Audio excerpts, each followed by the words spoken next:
హైదరాబాద్ బండి సంజయ్ ఇంట్లో సోదాలు కొనసాగుతున్నాయి. తనిఖీలు చేస్తున్నారు సైబరాబాద్ పోలీసులు. కాసేపట్లో పేట్ బషీరాబాద్ పోలీస్ స్టేషన్లో బండి భగీరథ్ లొంగిపోయే అవకాశం ఉంది.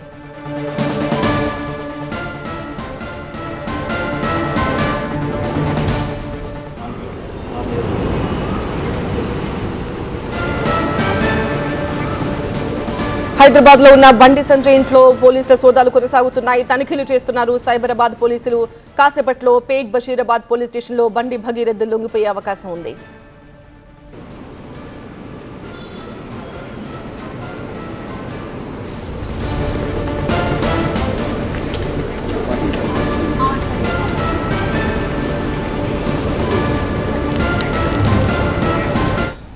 టీవీ9 బ్యూరో చీఫ్ విజయ్ తో లైవ్ లో మాట్లాడదాం. విజయ్, బండి భగీరథ్ మరి కాసేపట్లో పేట్ బషీరాబాద్ పోలీస్ స్టేషన్ లో లొంగిపోయే అవకాశం ఉన్నట్టుగా సమాచారం అందుతోంది. అంటే ఆయన ప్రస్తుతం బండి సంజయ్ ఇంట్లోనే ఉన్నారా, ఇక్కడిక్కడే ఉన్నారా, ఎంతసేపట్లో లొంగిపోయే అవకాశం ఉంది? లొంగిపోయిన తర్వాత ప్రొసీజర్ ఏముంటుంది?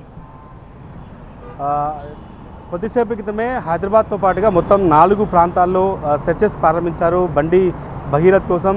కేంద్ర సహాయ మంత్రి బండి సంజయ్ కుమార్ అయిన బండి భగీరథ్ కోసం ఈరోజు ఉదయం నుంచి కూడా లుకౌట్ నోటీస్ జారీ చేసి పెద్ద ఎత్తున పోలీసులంతా కూడా ఎత్తుతున్నారు. ప్రస్తుతం బంజారా హిల్స్లోని రోడ్ నెంబర్ 3లో ఉన్నటువంటి బండి సంజయ్ నివాసానికి ప్రస్తుతం పోలీసులు చేరుకున్నారు. సైబరాబాద్ ఎస్ఓటీ పోలీసులు దాదాపుగా 16 మంది పోలీసులు బండి సంజయ్ నివాసంలో సోదాలు నిర్వహిస్తున్నారు. కేంద్ర మంత్రిగా ఉన్నాడు కాబట్టి ఆయన కిందనే సెక్యూరిటీని అడిగారు. మేము సెర్చ్ వారెంట్తో వచ్చాం, సెర్చెస్ కోసం పైకి వెళ్ళినట్టుగా కూడా చెప్తున్నారు. సో ప్రస్తుతం కేంద్ర సహాయ మంత్రి ఇంట్లో సెర్చెస్ కొనసాగుతున్నాయి. దాంతోపాటుగా కరీంనగర్, ఢిల్లీలో కూడా సెర్చెస్ కొనసాగుతున్నాయి. మొత్తం 4 బృందాలు బండి భగీరథ్ కోసం వెయిట్ చేస్తున్నాయి. నిన్న రాత్రి పోక్సో కేసులో ఎలాంటి ఇంట్రీమ్ బెయిల్ రాలేదు. ఆయనకి ఎట్లాంటి ముందస్తు రక్షణకు సంబంధించి తెలంగాణ హైకోర్టు ఎట్లాంటి ఆదేశాలు ఇవ్వలేదు కాబట్టి సో ఈరోజు నిన్న రాత్రి 1 o'clock నుంచి పోలీసులు అలర్ట్ అయ్యారు.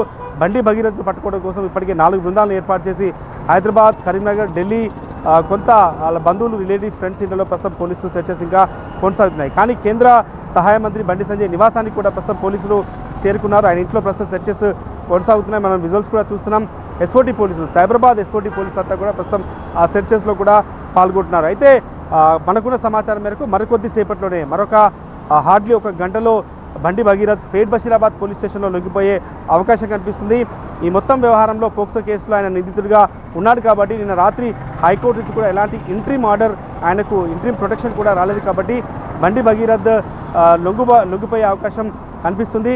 మరికొద్ది సేపట్లోనే ఆయన పేట్ బషీరాబాద్ పోలీస్ స్టేషన్లో లొంగిపోయే ఛాన్సెస్ ఎక్కువగా ఉన్నాయి. మనకున్న సమాచారం మేరకు అయితే హార్డ్లీ 1 అవర్లోనే లొంగిపోయే ఛాన్సెస్ అయితే కనిపిస్తున్నాయి. అయితే ఈ కేసుని తెలంగాణ రాష్ట్ర పోలీసులు, రాష్ట్ర డీజీపీ స్వయంగా ఈ కేసులో ఒక సిట్ని ఏర్పాటు చేయడం, ప్రస్తుతం ఆ కేసు పైనే ఒక రివ్యూ కూడా ప్రస్తుతం డీజీపీ కార్యాలయంలో జరుగుతుంది.